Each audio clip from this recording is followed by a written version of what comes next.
This is the story of my father and T4L.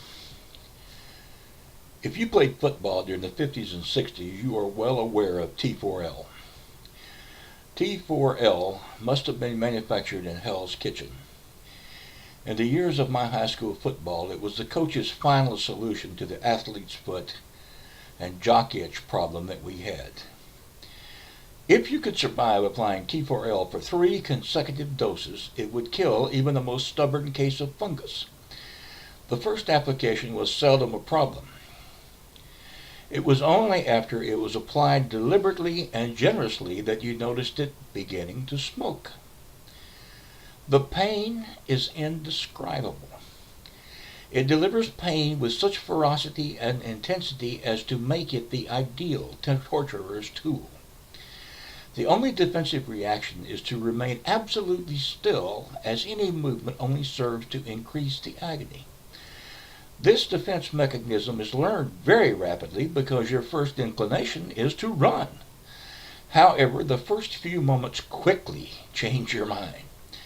You see, T4L is a cherolytic. This is a fancy way of saying that it destroys the top layer of skin.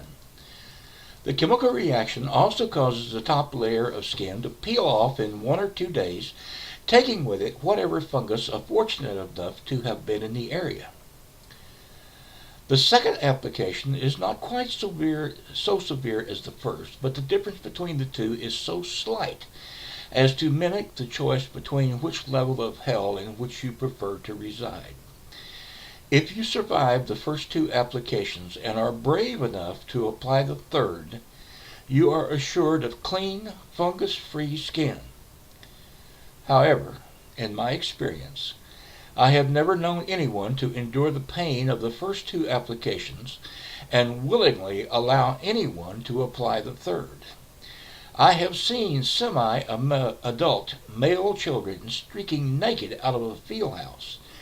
This, of course, was before streaking became popular, with 1 or more coaches in hot pursuit, T4L in hand. It was indeed lucky that the town we lived in was small and rural, otherwise we would have offended proper Anglo-Saxon Protestant ladies on every front. It was during my 16th summer in 1960 when I mustered enough courage to apply this evil concoction to a particularly stubborn case of athlete's foot that my father learned the value of listening to a teenage son. Although we lived in a small town in northeast Texas, we had a peach orchard some 26 miles from the house in an even more rural area.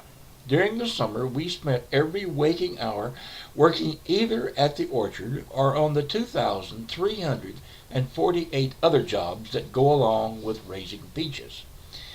A few days earlier, my father had been down in the orchard when the call of nature overcame him, and he went out to the woods to relieve himself. As he finished his business, not having toilet paper handy, he reached back for a handful of leaves to clean himself, as country people are wont to do. As luck would have it, he managed to grab a handful of poison oak. He was particularly vigorous in his cleaning and managed to give himself a royal case of that particular state of irritation.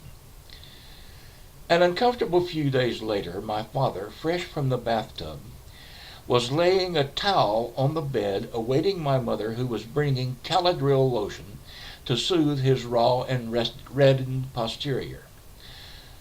Observing my post-T4L antics, he made the statement, "That cannot possibly hurt that badly. You're just putting on to make a show." And, "Do you think that stuff would cure poison oak?" Through the barely subsiding agony of both my feet, I said to my father, "Dad, you don't want me to put this on your poison oak." His not-so-thoughtful reply was, "I think that stuff would probably cure poison oak. Put it on." I again protested, "Dad, there is no way you want this on your poison oak." My dad took an exception to my reluctance and interpreted it as disobedience. He started a tirade about my lack of obedience and insisted that I apply the T4L to the rather delicate area under discussion. Resigning myself and my father to the fates, I took a wad of cotton and generously applied T4L thereunto. I was particularly vigorous in my application due to his stubborn nature and overly insistent manner in assuming I was being disobedient for disobedience' sake.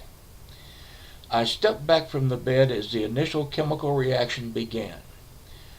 My father's immediate reaction was to look up at me and say, "That's not so bad." This was his last meaningful communication for approximately 10 minutes. Suddenly, my father levitated approximately 1 foot off the bed. My father was a man of average stature, 5 foot 8 inches, and weighed 225 pounds. He had a curious malady in that he could not bend his back.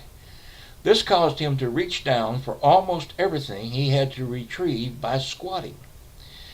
After the initial levitation, without losing altitude and in defiance of all gravitational law, he floated sideways off the bed over the floor, still in levitation, rotated in the area to assume this squatting stance.